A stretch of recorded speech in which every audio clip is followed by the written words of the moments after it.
दोस्तों प्रदीप गिरी एकेडमी इस चैनल में आपका बहुत बहुत स्वागत है। दोस्तों अगर आप फर्स्ट टाइम इस चैनल पे हो तो भाई याद से चैनल को सब्सक्राइब कर लो, बहुत ही इंपॉर्टेंट चैनल आपके लिए है।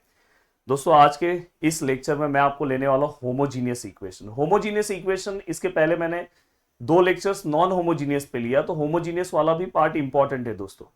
तो इस पार्ट को अगर मैं कवर करने जाऊं तो सबसे पहला क्वेश्चन ये आता है कि सर होमोजीनियस इक्वेशन क्या होता है। तो जो मैंने ऑलरेडी इसके पहले वाले लेक्चर्स में बता दिया है, कोई भी इक्वेशंस अगर आपको इस फॉर्म में दिया है, समथिंग यहाँ पे आपका इक्वेशंस लिखा है इक्वल टू जीरो, तो समझ जाना कि ये आप एक हिंट के तरह इसको देख सकते हो। आप डायरेक्ट समझ जाना कि भाई ये होमोजीनियस का टाइप है।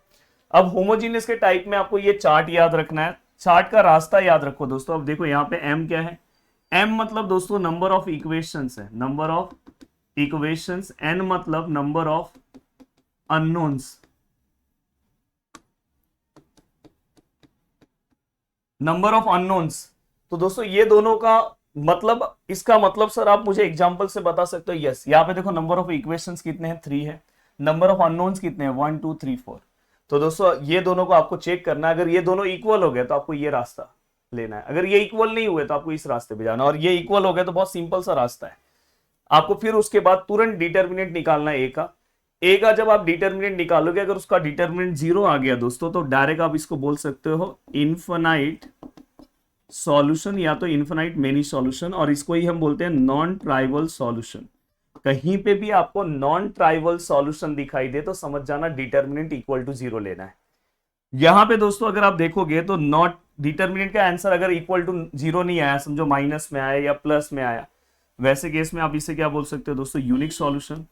और यूनिक सॉल्यूशन की एक खासियत ये है दोस्तों कि यहाँ पे जो भी अननोन्स है, समझो अननोन्स एक्स है, वाई है, जेड है, तो यहाँ पे अननोन्स का आंसर डायरेक्टली क्या आएगा दोस्तों, 0 आएगा। ये चीज आपको याद रखना है। जैसे अननोन जो होंगे x1 x2 x3 होगा, तो डायरेक्ट आप 0 ले सकते हो। अगर ये रास्ता नहीं फॉलो कर रहा है, अगर समझो यही इक्वल नहीं है, तो आपको इस रास्ते पे आना है। और जैसे आप प्रीवियसली सम सॉल्व करते थे वैसे ही सॉल्व करना है। आपको क्या करना है दोस्तों, रैंक ऑफ, जैसे आपको अपने ए मैट्रिक्स को इक्वल फॉर्म में कन्वर्ट करना है। अगर उसका रैंक नंबर ऑफ अननोन को सेम हो गया, तो इसको मैं बोलूंगा दोस्तों यूनिक सॉल्यूशन। क्या बोलूंगा दोस्तों, यूनिक सॉल्यूशन। और अगर लेस देन है, rank of A less than है, नंबर ऑफ अननोन्स ज्यादा है, तो इसको मैं बोलूंगा दोस्तों इन्फिनाइट मेनी सॉल्यूशन। IMS मतलब इन्फिनाइट मेनी सॉल्यूशन।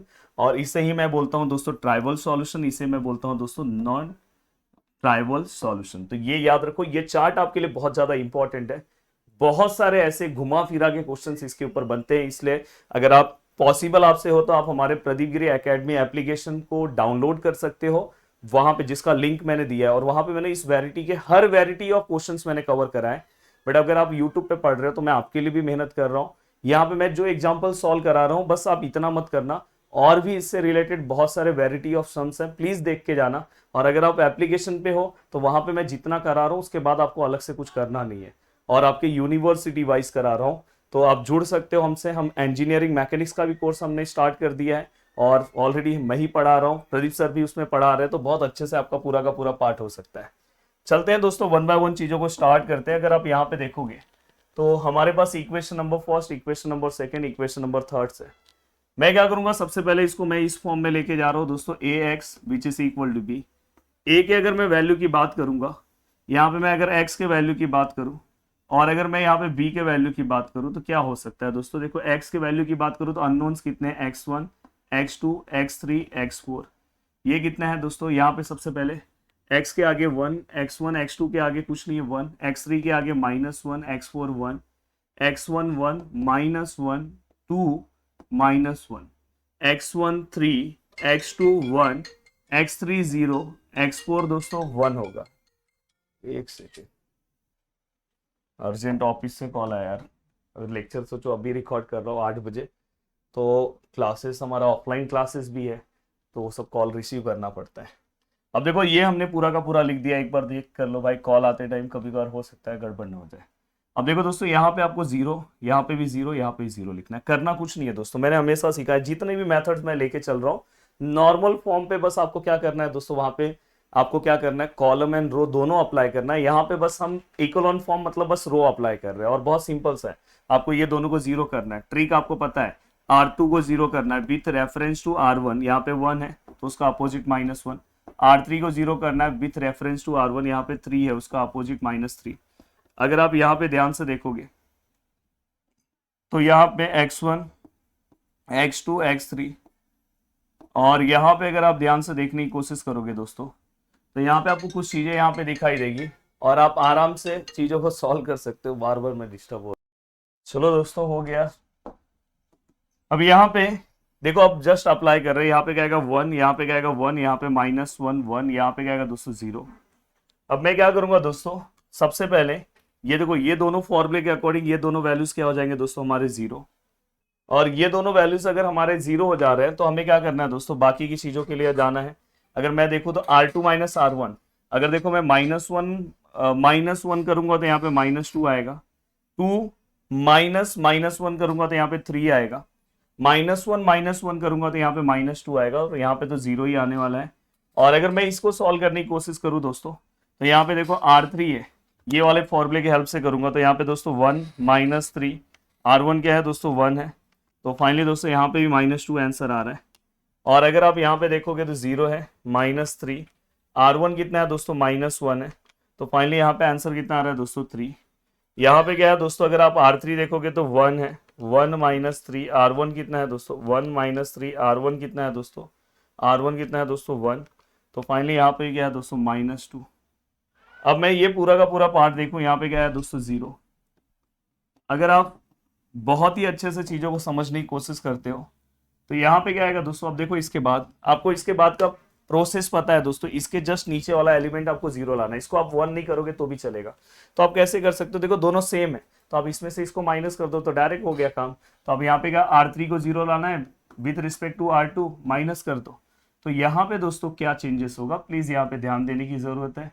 देखो यहाँ पे और यहाँ पे और यहाँ पे और यहाँ पे, अब दोस्तों अगर आप ध्यान से देखोगे तो यहाँ पे जो भी अननोन्स है x1, x2, x3, x4, अब देखो दोस्तों ये 1 0 0, यहाँ पे 1 -1 1, और अगर मैं यहाँ पे लिखूं -2, ये भी सेम होगा, 3 -2, ये कोई चेंजेस नहीं होगा, ये तो 0 0 0, इसमें तो कोई चेंजेस ही नहीं होगा। देखो दोस्तों R3 - R2 अगर आप करोगे तो ये भी 0 है।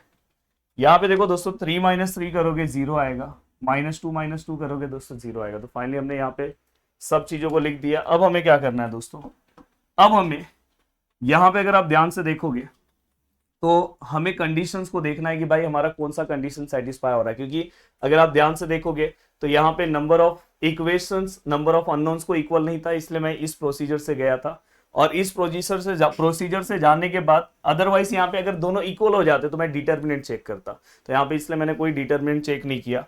अब दोस्तों अगर आप ध्यान से अच्छे से देखने की कोशिश करोगे तो यहाँ पे आपको कुछ चीजें दिखाई दे रही है। आप यहाँ पे क्या करोगे दोस्तों, रैंक ऑफ ए की अगर बात करोगे, रैंक ऑफ ए, तो रैंक ऑफ ए कितना है दोस्तों, अगर आप ध्यान से देखोगे तो 2 है। नंबर ऑफ अननोन्स कितने हैं दोस्तों, नंबर ऑफ अननोन्स अगर हम ध्यान से देखें तो नंबर ऑफ अननोन्स कितने हैं दोस्तों, 3 है, 4 है, सॉरी दोस्तों 4 है। तो यहाँ पे अगर आप ध्यान से देखोगे तो rank of A number of unknown से क्या है दोस्तों ज्यादा है।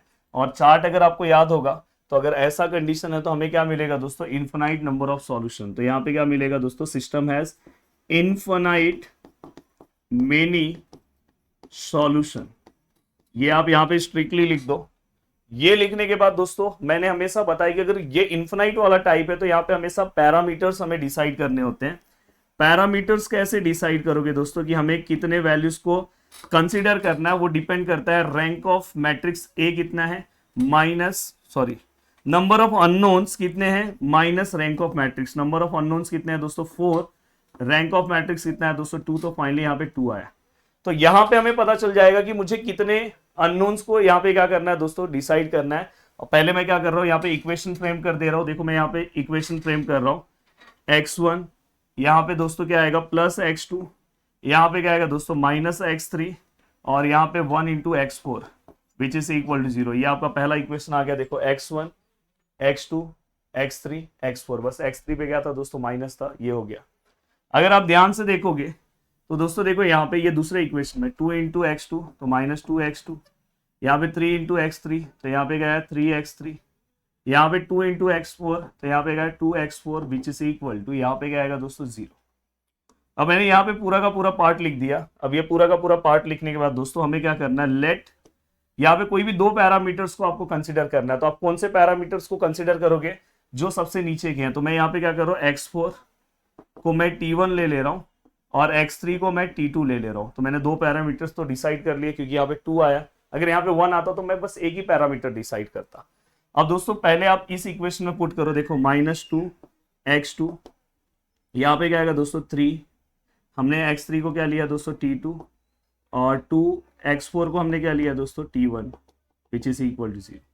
और फाइनली अगर मैं इसे सॉल्व करने की कोशिश करूं तो -2x2 ये वहां पे जाएगा, जैसे अगर 2t1 हो गया और ये क्या हो गया -3t2। और फाइनली पूरे इक्वेशन को अगर दोस्तों मैं 2 से डिवाइड कर दूं तो ये क्या हो जाएगा, -2 से कर दो दोस्तों तो ये क्या हो जाएगा, -2 गायब हो जाएगा। यहाँ पे क्या आ जाएगा दोस्तों 2t1 अपॉन -2, 3t2 अपॉन -2। तो यहाँ पे x2 which is equal to, ये दोनों cancel, -t1 minus minus plus 3/2 t2। तो यहाँ पे आपको x2 भी मिल गया। अब देखो दोस्तों, अगर आपको ये x2 मिल गया तो आप आगे की ओर बढ़ सकते हो और आगे की ओर आप सम्स को सॉल्व कर सकते हो। अगर आप ध्यान से अच्छे से देखने की कोशिश करोगे तो यहाँ पे देखो दोस्तों, यहाँ पे अगर आप ध्यान से देखोगे तो हमारे पास x1 plus x2 minus x3 plus x4 which is equal to 0, ये इक्वेशन है। अब मैं क्या करूंगा दोस्तों, x1 नहीं पता है, x2 पता है दोस्तों। x2 क्या है, -t1 प्लस 3/2 t2, और x3 क्या है दोस्तों, x3 के वैल्यूज को हमने क्या लिया दोस्तों t2, x4 क्या है दोस्तों t1 which is equal to 0। हमने सभी वैल्यूज को रख दिया। अब यहां से हमें x1 मिलेगा दोस्तों, x1 अब देखो प्लस माइनस -t1, ये तो प्लस ही रहेगा 3/2 t2 प्लस t1। देखो अगर आप बहुत अच्छा कैलकुलेशन करते हो तो देखो -t1 प्लस t1 कैंसिल हो गया, then x1 which is equal to, ये वाला कैलकुलेशन देखो 3/2 -1। तो आप कैलसी से भी सॉल्व कर सकते हो, खुद से भी सॉल्व करो।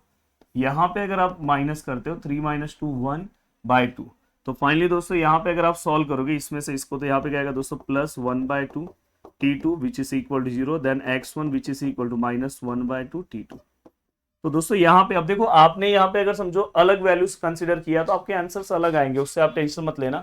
और साथ में मैं आपको बता देना चाहता हूँ दोस्तों, ये आपको ये क्या करना है, एग्जामिन करना है नॉन ट्राइवल सॉल्यूशन। तो इस टाइप के क्वेश्चंस को देखो, आप डायरेक्ट वो सब मत देखो। ये देखो आपको दिख रहा है 0 दिखा। अब देखो यहाँ पे दोस्तों, अगर आप देखोगे m का वैल्यू n को इक्वल है, मतलब number of equations equal to number of unknowns है। देखो अननोन्स 3 है, तो आप डायरेक्टली यहाँ पे क्या करोगे दोस्तों, डिटर्मिनेंट निकालोगे। डिटर्मिनेंट का अगर आंसर, डिटर्मिनेंट का सॉल्व करके अगर आंसर आपका 0 आ जाता है तो ये इन्फिनाइट हो जाएगा। अगर डिटर्मिनेंट का आंसर 0 नहीं आया तो ये डायरेक्ट आपको मिलेगा दोस्तों ट्राइवल सॉल्यूशन, और डायरेक्टली आप x y z जो हमारे अननोन है उसको आप डायरेक्ट 0 कंसीडर कर सकते हो। तो प्लीज ट्राई करना। और इस तरह के बहुत सारे वेराइटी ऑफ क्वेश्चंस हैं, लैम्बडा के वैल्यूज निकालना, ये अलग अलग वैल्यूज निकालना जो मैंने एप्लीकेशन पे सॉल्व कराए हैं। अगर प्लीज, अगर क्योंकि देखो मैंने यहाँ पे मेथड्स आपको प्रॉपर एक्सप्लेन कर दिया तो आप सॉल्व कर सकते हो।